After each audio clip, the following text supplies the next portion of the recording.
Bienvenue dans l'ère du bébé quantifié. Des applications proposent aux jeunes parents de suivre, à travers des graphiques, l'évolution de leur enfant pendant ses premiers mois de vie. Censées rassurer et faciliter l'organisation du quotidien, ces aides pratiques peuvent aussi devenir source d'anxiété. Le 29 décembre 2020, le bébé de Lucie a tété 2h23 en 4 fois, pour un total de 54 minutes au sein gauche, 1h29 au sein droit. La petite fille a aussi été changée 6 fois, dont une couche mixte, et 5 mouillées. Et elle a dormi 11h01, en 6 fois. Comment Lucie possède-t-elle ces informations, d'une précision digne d'un chronomètre d'athlétisme, presque un an plus tard? Parce que dans les méandres brumeux que constituent les premiers mois d'un nourrisson, elle a consigné toutes ces informations dans une application sur son smartphone, Bébé+, synchronisée avec le téléphone de son mari.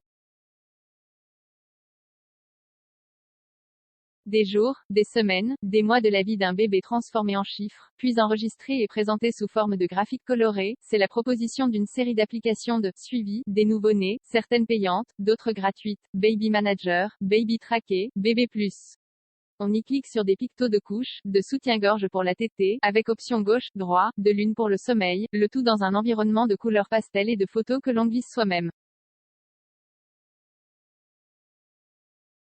Registre des couches. L'Homo sapiens moderne a appris depuis quelques années à mesurer le nombre de ses pas, à vérifier son rythme cardiaque et les calories brûlées pendant son jogging, à caler son sommeil sur les recommandations de son téléphone. Voici désormais qu'il a un autre objet d'étude que lui-même a numérisé, son enfant.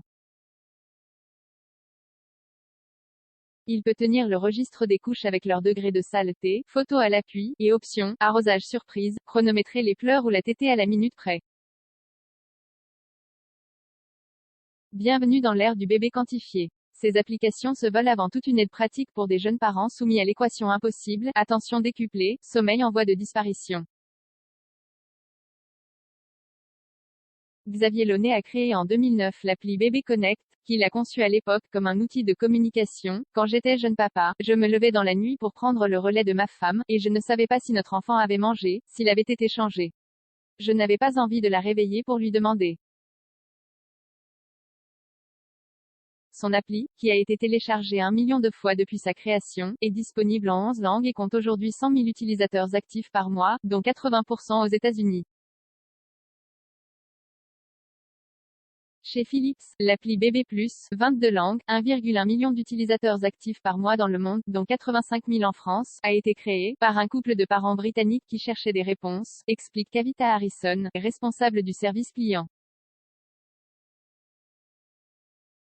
De son côté, le gouvernement est en pleine campagne de promotion d'une application et d'un site, 1000 premiers jours, développé pour guider les jeunes parents depuis le projet de parentalité, jusqu'aux 2 ans de l'enfant.